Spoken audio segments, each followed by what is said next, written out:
Hello students, let's start part number 5 of this chapter, Town Traders and Craftspersons. In this video we'll discuss about fishing in troubled waters, especially Machilipatnam. In the previous videos we discussed about Surat and Hampi. So let's start this video. Machilipatnam.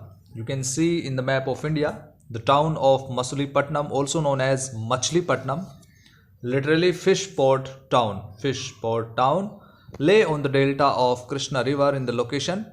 In the 17th century it was a center of intense activity. It means a lot of trading activities used to be happened there in Machilipatnam.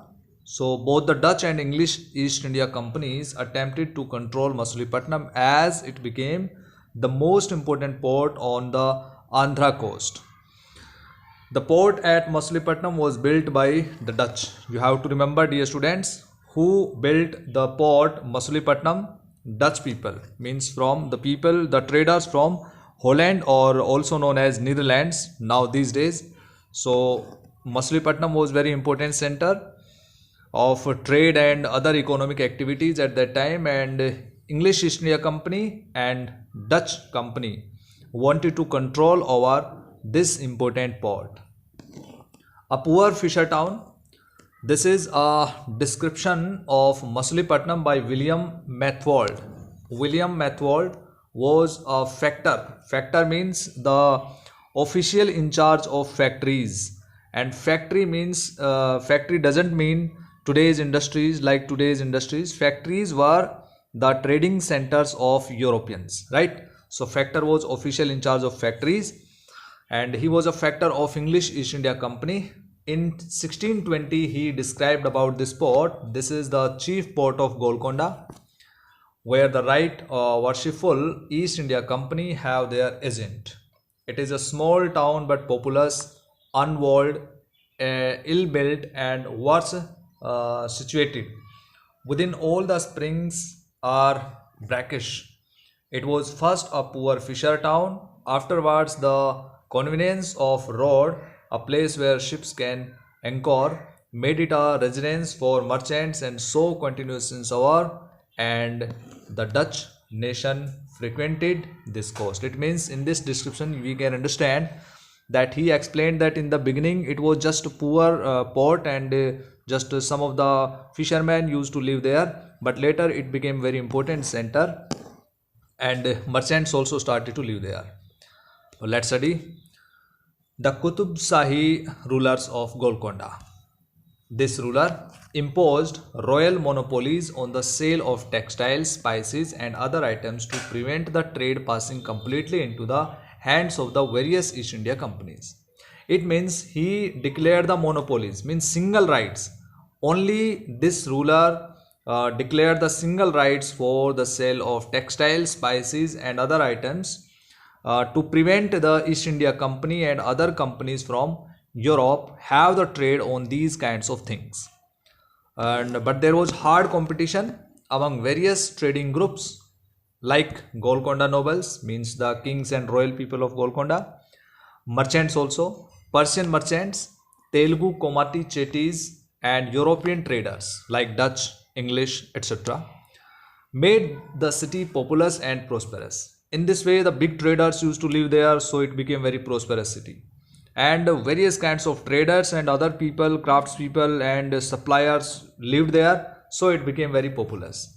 As the Mughal began to extend their power to Golconda, their representative, the governor Mir Jumla, was the representative of Mughals, who was also a merchant, began to play off the Dutch and English against each other. In 1686 and 87, Mughal Emperor Aurangzeb annexed Golconda. It means he controlled over Golconda in 1686 and 87.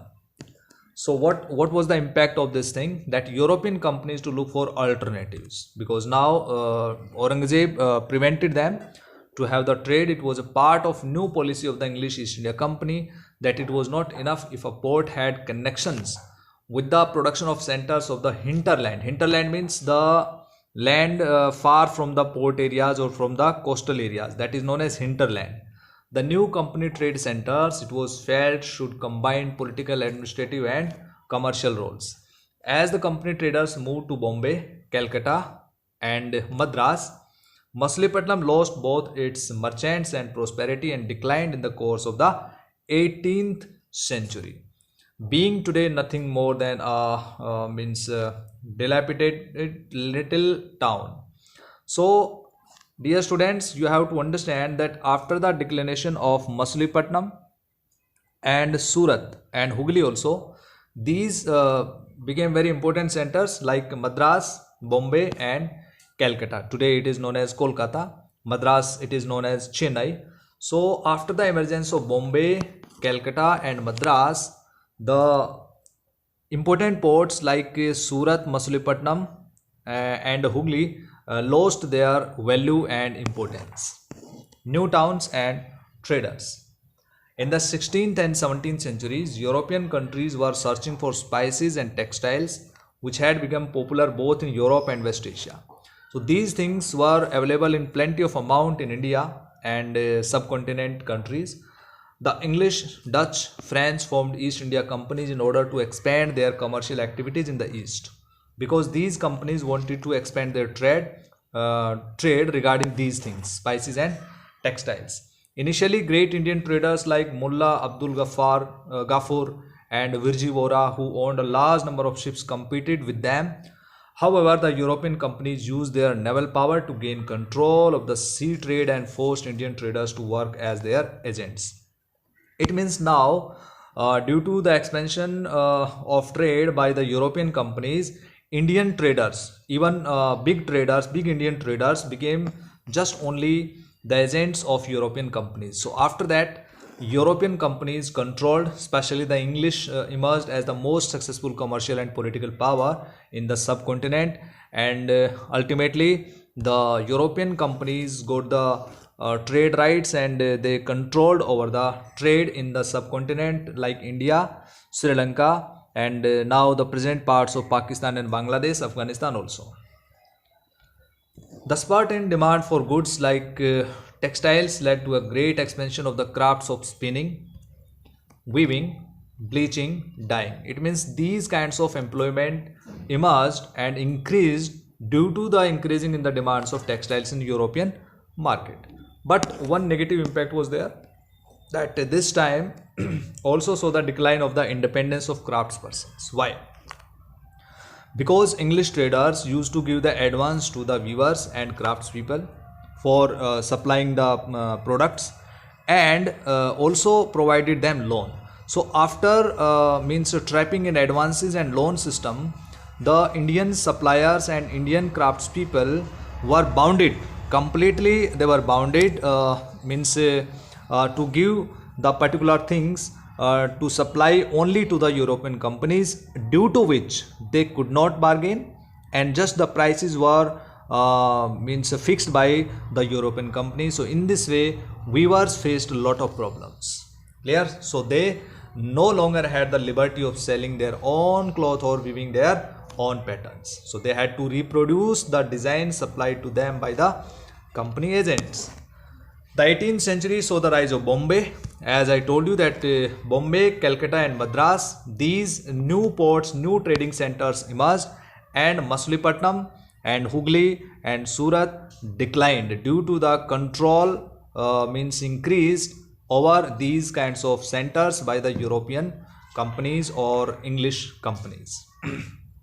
So the people who were weavers and Indian suppliers and craftspeople, they lived in the towns were known as black towns. Clear? These were established by European companies within these new cities, and blacks or native traders, craftspeople used to live there. And for the white people, especially for Dutch, English, and French also, these towns were known as white towns. And for example, Fort St. George in Madras, you have to remember, and Fort St. William in Calcutta.